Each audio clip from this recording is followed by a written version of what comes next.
ഞങ്ങളിപ്പോൾ വൃന്ദാവനത്തിലാണ്. And evening ഒന്ന് പുറത്തേക്ക് ഇറങ്ങിയപ്പോൾ ഞങ്ങൾ ആലു പറാത്ത ട്രൈ ചെയ്തിട്ടുണ്ടായിരുന്നു കേട്ടോ. It's really good.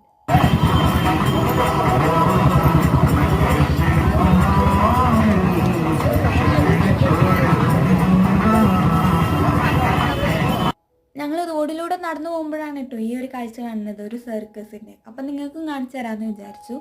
ആൻഡ് ഇന്ന് ഞങ്ങൾ വൃന്ദാവനത്തിലെ മോസ്റ്റ് ഫേമസ് ആയിട്ടുള്ള, ഞങ്ങൾ അവിടെ എത്തിയതിന് ശേഷം എന്തായാലും മിസ് ചെയ്യാതെ കാണണമെന്ന് ആഗ്രഹിച്ചൊരു പ്ലേസിലേക്കാണ് കേട്ടോ എത്തിയിരിക്കുന്നത്. പ്രേം മന്ദിരം. ഈവനിങ് ആണ് കേട്ടോ പ്രേം മന്ദിരം കാണാൻ അടിപൊളി. അതുകൊണ്ട് തന്നെ ഈവനിങ് ആണ് ഇറങ്ങിയിട്ടുണ്ടായിരുന്നത്. സോ നല്ല തിരക്കുണ്ടായിരുന്നു. ആദ്യം കണ്ടപ്പോൾ തന്നെ ഞങ്ങൾക്ക് നല്ല രീതിക്ക് ഇഷ്ടപ്പെട്ടിട്ടുണ്ടായിരുന്നു. വൈറ്റ് കളറിലായിരുന്നു. പിന്നീട് ഇരുട്ടാവുന്നതിനനുസരിച്ച് ഇങ്ങനെ ലൈറ്റ് വെച്ചിട്ട് വന്നു. ആൻഡ് ലൈറ്റൊക്കെ ഓണാക്കിയപ്പോൾ അടിപൊളിയായിരുന്നു കേട്ടോ പ്രേം മന്ദിരം കാണാൻ വേണ്ടി. വൃന്ദാവനത്തിൽ വരുന്ന എല്ലാവരും മസ്റ്റായിട്ട് വിസിറ്റ് ചെയ്യുന്ന ഒരു ടെമ്പിളാണ് കേട്ടോ പ്രേം മന്ദിരം.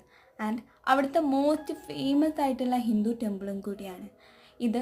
ഭഗവാൻ ശ്രീകൃഷ്ണനും രാധയ്ക്കും അതുപോലെ തന്നെ ഭഗവാൻ ശ്രീരാമനും സീതാദേവിക്കും വേണ്ടി ശ്രീ ജഗൽഗുരു കൃപാലുജി മഹാരാജ് പണി കഴിപ്പിച്ചതാണെന്നാണ് കേട്ടോ വിശ്വാസം.